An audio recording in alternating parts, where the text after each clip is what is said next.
Al-Fatiha, la ouvrante sourate 1, 7 versets. La loi. Avant de demander, commence par reconnaître à qui tu parles. C'est pas compliqué. Si tu débarques chez quelqu'un et que tu réclames quelque chose avant même de lui dire bonjour, tu sais très bien comment ça se passe. Cette sourate commence exactement par corriger cette erreur, et il le fait en 7 versets. T'as déjà demandé quelque chose à quelqu'un et senti que ta demande tombait à plat? Pas parce que c'était une mauvaise demande, pas parce que l'autre ne voulait pas t'aider, mais parce que tu étais allé trop vite. Tu avais pas pris le temps. La Fatiha, c'est 7 versets, et la première demande n'arrive qu'au 6e. 5 versets avant de rien réclamer. 5 versets pour reconnaître à qui on s'adresse. C'est pas un hasard. Verset 1. Au nom de Dieu, le tout miséricordieux, le très miséricordieux. C'est par là que tout commence. Et dès ce premier verset, 2 mots différents pour la miséricorde. Pas 1, 2. Pourquoi 2? Est-ce que c'est la même chose dite 2 fois, ou est-ce que les 2 mots disent quelque chose de différent? Et si c'est différent, qu'est-ce que ça change pour toi? Verset 2. Louange à Dieu, Seigneur des mondes. Le premier mot du 2e verset, c'est une louange. Pas une demande, pas une question, juste reconnaître. Et ce titre, Seigneur des mondes, au pluriel, pas le Seigneur d'un peuple, pas le Seigneur d'une religion, des mondes. C'est quoi ces mondes? T'en fais partie, toi aussi? Verset 3. Le tout miséricordieux, le très miséricordieux. Les 2 mots de la miséricorde reviennent. Ils viennent d'être posés au verset 1, et les voilà déjà à nouveau. 2 fois en 3 versets. Est-ce que c'est une répétition par habitude, ou est-ce que le texte insiste parce que c'est vraiment le point le plus important? Et si c'est le point le plus important, pourquoi on retient plutôt l'image d'un Dieu qui juge? Verset 4. Maître du jour du jugement.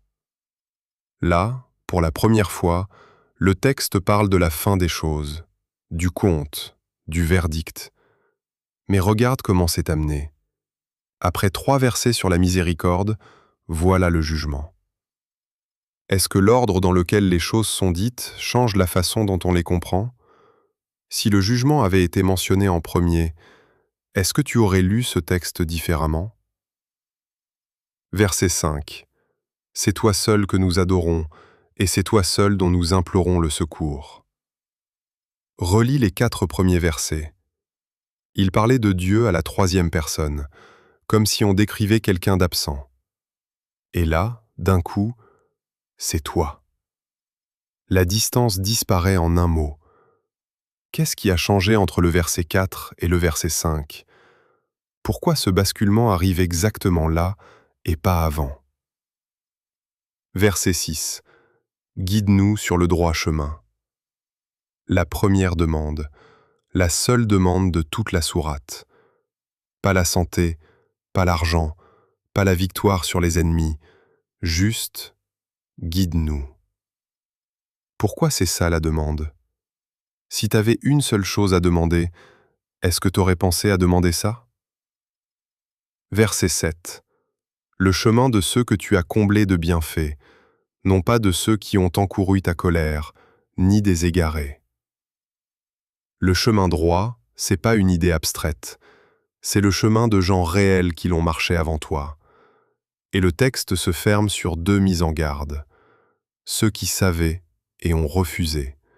Ceux qui cherchaient et se sont perdus. 2 façons différentes de rater. Est-ce que t'aurais imaginé que chercher pouvait quand même mener à se perdre? L'histoire. Un homme travaillait depuis des années pour un patron qu'il respectait. Un jour, il voulait lui demander une augmentation. Il en avait besoin. Il la méritait. Son collègue lui dit « Vas-y directement, dis-lui ce que tu veux, il comprendra. » L'homme entra dans le bureau. Son patron était au téléphone. Il raccrocha et leva les yeux. L'homme parla de son salaire, de ses efforts, de ses années. Le patron l'écouta et dit non. Le lendemain, le collègue tenta sa chance à son tour. Il entra dans le bureau, demanda comment allait le patron, s'intéressa à ce projet qui prenait du retard, écouta. 10 minutes après, il parlait de son salaire. Le patron dit oui. Les deux hommes avaient demandé la même chose, dans le même bureau, au même patron. La différence, c'est par quoi ils avaient commencé. Avant de demander, commence par reconnaître à qui tu parles.